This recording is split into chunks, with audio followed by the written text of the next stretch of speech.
کہ ہاتھی کے دانت کھانے کی اور دکھانے کی اور ہوتی ہیں، وہی معاملہ قادیانیوں کا ہے۔ جو بچے کو اغوا کرتے ہیں نا شیر بھائی، اس کا یہ ہوتا ہے کہ بچہ سمجھتا ہے کتنا اچھا انکل ہے، مجھے ٹافی دے رہا ہے، آئس کریم دے رہا ہے، اس کے سر پہ ہاتھ پھیرے گا، اس کا ماتھا چومے گا، بیٹا کہے گا۔ لیکن پتہ تب لگتا ہے جب اس کی آنکھ بند ہوتی ہے اور وہ اپنے ماں باپ کے جرمٹ سے نکل کے وہ ہزاروں میل دور کہیں جا کے وہ وہاں جناب وہ پہنچتا ہے۔ ٹھیک ہے، یہی کام قادیانیت کا ہے۔ یہ ظاہری طور پہ دیکھیں، میں نے چونکہ میں خود اس سلسلے میں گزرا، میں خود قادیانی تھا، اللہ نے کرم کیا، میں مسلمان ہو گیا۔ میں جب خود مرزئی تھا تو میں معاذ اللہ نعوذ باللہ، ایک تو اسلام دشمنی کے بارے میں میرے دل میں تھا، مجھے بتایا جاتا تھا کہ ہم نے پوری دنیا کے اندر احمدیت کا جھنڈا لہرانا ہے، یہ خود کو احمدی کہتے ہیں، ہمیں غیر احمدی کہتے ہیں، اور اسلام معاذ اللہ مٹے گا، تباہ و برباد ہوگا۔ اور یہ ہم سے کہتے تھے کہ تم ظاہری طور پہ مسلمانوں سے محبت سے ملو، پیار سے ملو، اعلیٰ اخلاق پیش کرو، دلوں میں نفرت رکھو۔ اب مجھے بتائیں شہیر بھائی، جس مذہب کی بیس میں منافقت ہے کہ آپ ظاہری طور پہ محبت سے ملنا ہے بھائی لیکن دل میں نفرت۔ میں چھوٹا تھا، میرے گھر میں ایک دفعہ مہمان آئے میرے دادا ابو سے ملنے کے لیے، تو دادا نے کہا کہ جاؤ دادی سے کہو کہ شربت بنائے اور یہ بتانا کہ غیر احمدی آیا، یعنی کہ مسلمان آیا، اور مجھے کہا کہ کہنا وہ بھی شامل کرنا ہے۔ اب میں اس وقت 6-7 سال میری عمر، چھوٹا تھا، ذہن میں میرے کئی شکوک و شبہات، کئی سوال اٹھے۔ دادی سے آئے کہا کہ دادا ابو نے کہا کہ ایک مسلمان مہمان ملنے آیا ہے، شربت بنائیں اور اس میں وہ بھی شامل کریں۔ آپ شہید بھائی یقین کیجئے گا، انہوں نے شدان کا شربت، چونکہ شدان قادیانیوں کی ہے جی 100%، اس کا پورے وضوح کے ساتھ کہہ رہے ہیں جی، اس کا جو مالک تھا پہلے وہ منیر نواز قادیانی تھا،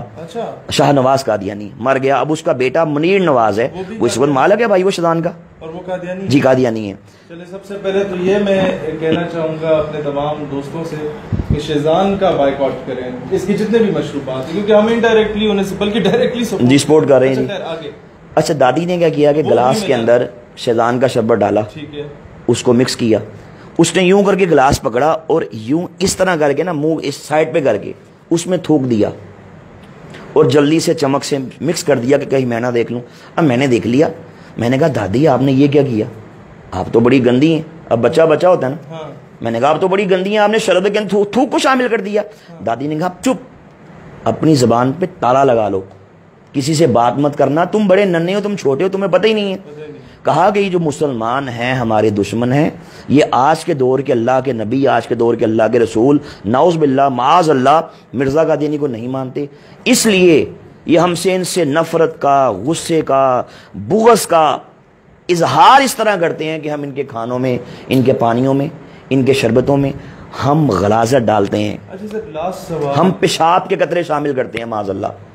جی، جب کوئی مسلمان ہمارے گھر میں آئے ہم اس کے کھانے میں یہ ڈالتے ہیں، یا ہم کسی مسلمان کو یہ بھیجیں۔ اچھا، کہیں فوتگی ہو جاتی ہے کسی گاؤں میں تو جو بڑا رائل فیملی سے تعلق رکھتا ہے قادیانی، وہ ایک سمپتھی گین کرنے کے لیے اپنے گھر سے روٹیاں بھجواتا ہے ساروں کے لیے، جی جی، وہ بھی یہی کام کرتا ہے؟ یقیناً کرتا ہے جی، میں نے اس کی دیکھیں، ہمیں کہا جاتا تھا کہ مسلمانوں سے اس طریقے سے نفرت کا اظہار یوں کرنا ہے، یہ ہماری بھائی ٹریننگ تھی۔ اچھا، یہ بات درست ہے کہ فورن فنڈنگ ہوتی ہے ان لوگوں کو، اور اگر ہوتی ہے تو کیا مقاصد کیا ہیں؟ سر دیکھیں، بات یہ ہے کہ چونکہ یہ برطانوی سامراج نے اس فتنے کی بنیاد رکھی، آپ مرزا قادیانی کی کتابیں پڑھ لیں، میں نے اپنی کتاب کے اندر پورا ایک چیپٹر ہے جو مرزائیت کو، جو انگریز نے کس طرح پیدا کیا، برطانوی سامراج نے کس طرح اپنے سیاسی مقاصد کے حصول کے لیے، عشق رسول کی چنگاری کو مسلم کے سینے سے نکالنے کے لیے، جہاد کو ختم کرنے کے لیے معاذ اللہ، اس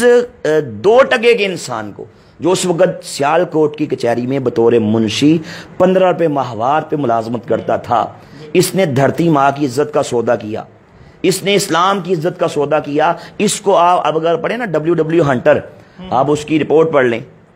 آپ انڈیا آفس لائبریری لندن کی وہ رپورٹ پڑھ لیں کہ جو برے صغیر کے اندر انگریز نے پوری دنیا سے جو بریلینٹ مائنڈ لوگ ہیں، جو ہر شعبہ ہے زندگی کے، جو ایکسپرٹس ہیں، ان کو یہاں بلایا، ان کی میٹنگ یہاں پہ رکھی۔ 3 دن کی میٹنگ کے بعد میٹنگ کے صدر نے، پریزیڈنٹ نے فیصلہ یہ دیا، اس نے کہا کہ بھائی آپ کو جعلی نبی کھڑا کرنا ہوگا، وہاں سے اس کی بنیاد چلی۔ اور لوگ ان پڑھ تھے جی، ان پڑھ تھے، تو آپ اسلام کے پیرلل اس کو کھڑا کریں گے، یعنی کہ یہ نہیں کہے گا کہ بھائی میں عیسائی ہوں، میں بدھسٹ ہوں، میں سکھ ہوں، میں دہریہ ہوں، کبھی نہیں کہے گا، یہ کہے گا بھائی مسلم ہوں، مسلم خود کو کہہ کے ایک ہاتھ میں قرآن پر دیا، ایک ہاتھ میں حدیث دی، چہرے پہ داڑھی سجائی، اس کائنات کے بدترین کافر کو